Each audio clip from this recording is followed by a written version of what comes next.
Zayd Amr ibn Ahdabdan rivoyat qilinadi. Rasululloh sollallohu alayhi vasallam biz bilan bomdod namozini o'qidi. Bomdodda o'qib olib xutba minbarga chiqdi. Bizga xutba o'qidi peshingacha. Peshingacha to'xtamasdan dars o'tdi. So'ngra peshin bo'ldi. Tushib peshinda o'qidi. Peshinda o'qib olib yana minbarga chiqdi, asrgacha xutba aytdi. Asrgacha dars o'tdi bizga. Qiyomatgacha bo'ladigan ishlarda bir qator payg'ambar sollallohu alayhi vasallam sanab berdi. So'ngra asr namozi bo'ldi, asr namozini o'qidi, yana minbarga chiqdi. Shom vaqtigacha bizga qiyomat alomatlari haqida gapirib berdi. Tasavvur qilinglar, bomdoddan shomgacha Rasululloh to'xtamasdan qiyomat qoyim bo'lgunga qadar sodir bo'ladigan hamma katta kichik alomatlarni aytib berdi. Sahobalar aytishardi, ichimizda ko'proq eslab qolganimiz, ko'proq bilimdonimiz bo'ldi. Eng ko'p eslab qolgan kim bo'ldi? Huzayfa ibn al-Yamani roziyallohu anhu.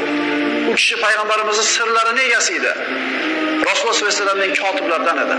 Eng ko'p yodlab qolgan Abu Hurayra bo'ldi, Huzayfa ibn al-Yamani roziyallohu anhu bo'ldi. Demak, biz o'rganib chiqadigan oxir zamondagi bo'ladigan fitnalar orasida ma'lum bir vaqtda bo'lib, ma'lum bir qavmga ta'sir qiladiganlari ham bor va butun yer yuziga ta'sir qiladiganlari ham bor. Shunday bir ishoralar keladiki, ana shu oxir zamonning qiyomat alomatlari paydo bo'lishni boshlaganda bir kishi hayotdan ko'ra o'limni ko'proq orzu qilib qolishi haqida xabarlar kelgan. Imom Muslim sahihlarda keltirilgan hadisda Rasululloh sollallohu alayhi vasallam shunday dedilar: "Jonim qo'lida bo'lgan zotga qasamki, bir kishi qabr oldidan o'tib, o'zini ochiq turgan qabrga urib, qani edi shu qabrda yotgan odam men bo'lsam" deydi. Qarzi bo'lmaydi deyapti Rasululloh. Dardi bo'lmaydi, musibati bo'lmaydi, faqat fitnalarni ko'payib ketganligidan o'limni o'ziga orzu qilib so'rab qoladi deydi. Oxir zamon alomatlaridan Rasululloh sollallohu alayhi vasallam aytdilar, qotillik ko'payadi. Qotillik ko'payadi. Imom Buxoriy va Muslim sahihlarda keltirilgan, Rasululloh aytdilarki, qiyomat soati yaqinlashganida shunday kunlar bo'ladiki, johillik, ya'ni savodsizlik ko'payadi, ilm ko'tariladi, ketadi, xarj ko'payadi. Xarj qotillik.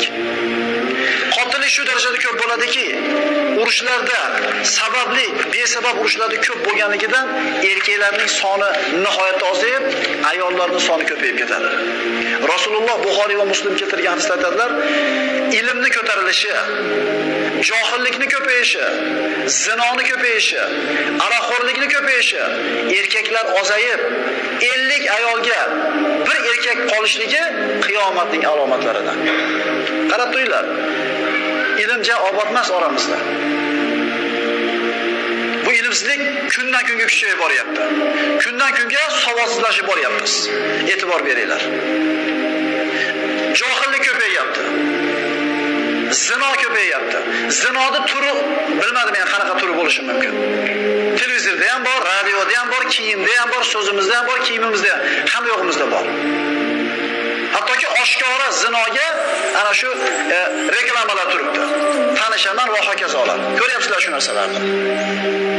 Aroqxo'rlikning ko'payishi, gapirishning hojati yo'q. Biz bilan tug'ilib bilan magazinlar to'ldir xilma-xil aroqlarni ko'rganligimizdan buni qiyomatning alomati ekanligi ham esimizdan chiqib qolgan. Buni qoyim bo'lganiga ancha bo'ldi. Erkaklar ozayib ketadi. 50 ta ayolga bitta erkak qoladi oxir zamonga borib deydi. Tug'ilishlikni qaranglar-da. Tug'ilishlikni qaranglar-da. Ayollarning tug'ilishligi ko'proq erkaklar tug'ilishligidan ko'ra. Urushlar ko'p bo'lganligi tufayli erkaklar ko'p qirilib ketadi. Bu urushlarda sababi bor ham bor, besabablari ham bor. Rasululloh aytadilarki, Imom Muslim sahihlarda keltirilgan, jonim qo'lida bo'lgan zotga qasamki, shunday zamonlar keladiki, ana shu zamonlarda qotil ro'parasida o'ldirgan odamini nimaga o'ldirganligini bilmaydi. O'lgan nima uchun o'lganligini bilmaydi. Qotillik avj oladi. Rasululloh oxir zamonda bo'ladigan ishlarda qisqagina hadislarda juda ko'plarni aytib bergan. Imom Buxoriy va Muslim rivoyatda Rasululloh sollallohu alayhi vasallam aytadilar, bu bo'lgan ishlar endi. Da'volari, ya'ni kalimalari bir bo'lgan ikki buyuk toifa bir-birlari bilan urushmagunlaricha qiyomat qoyim bo'lmaydi. Ularning oralarida katta qatl om bo'ladi. Ya'ni ikkita toifa urushadi bir-biri bilan, ikkalasining ham kalimasi bitta. O'rtasida katta qirg'in bo'ladi. Bu ulamolar mana shu hadisni sahobalar davrida, sahobalarning o'rtasiga tushgan fitna tufayli Ali ibn Abi Talib tarafdorlari va Muaviya ibn Abu Sufyon tarafdorlari ikkiga bo'linib, o'rtasida katta jang bo'lganligiga ishora deyshadi. Keyinchalik tobiinlar bilan sahobalar o'rtasida mana shunday jang bo'ldi. Mana shu ikkala jangda Siffin va Jamal ma'rakalarida 70 mingga yaqin kishi vafot etdi. Mana aytganmiz, oxir zamon ilmini o'rganishlik Rasulullohning so'zlariga bo'lgan iymonimizni kuchaytiradi.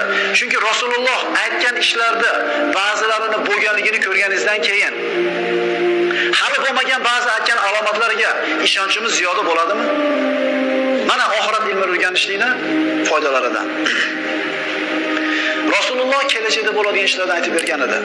Yolg'onchilardan, dajjollardan, ya'ni yolg'on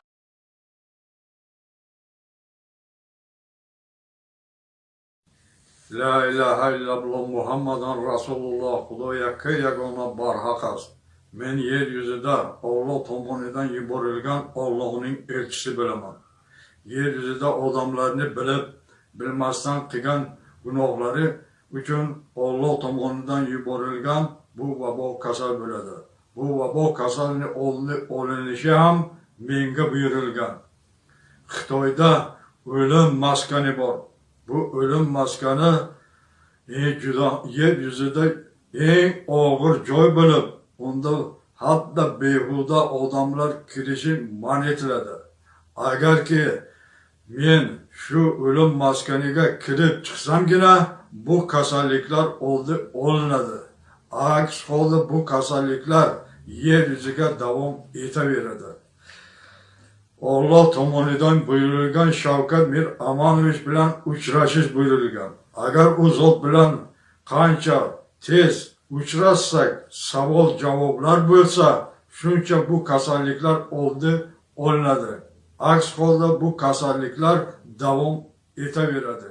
E'tiborlaringiz uchun rahmat. Yolg'onchi payg'ambarlardan 30 tasi chiqmagunicha qiyomat qoyim bo'lmaydi. Nechtasi chiqdi hozir?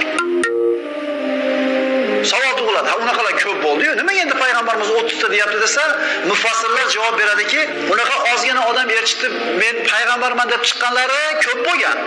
Lekin dunyoga ta'sir o'tkazgan, orqasidan juda ko'p kishilarni ergashtirgan mana shunday yolg'onchi payg'ambarlar 30 ta bo'lishi. Bular ham bu bo'ldi, birodarlar. Yana chiqyapti mayda chuydalar. Mana shunday orqasidan Rasululloh sollallohu alayhi vasallam zamonida ko'zga ko'ringan bir yolg'onchi payg'ambarlardan Musaylama Kazzob, Asvad al-Unsi, Tulah ibn Huvaylid shunga o'xshaganlar. Oxir zamon yaqin bo'lganda sodir bo'ladigan kichik alomatlarning yana bittasi ilmning ko'tarilishi. Ilmning ko'tarilishi bu birdaniga ilm yo'q bo'lib qolmaydi. Rasululloh sollallohu alayhi vasallam aytadilar, Alloh subhanahu va taolo ilmni birdaniga ko'tarib olib qo'ymaydi. Balki olimlarni ketkazishlik bilan ilmni olib qo'yadi. Ilm birdaniga yo'q bo'lib qolmaydi.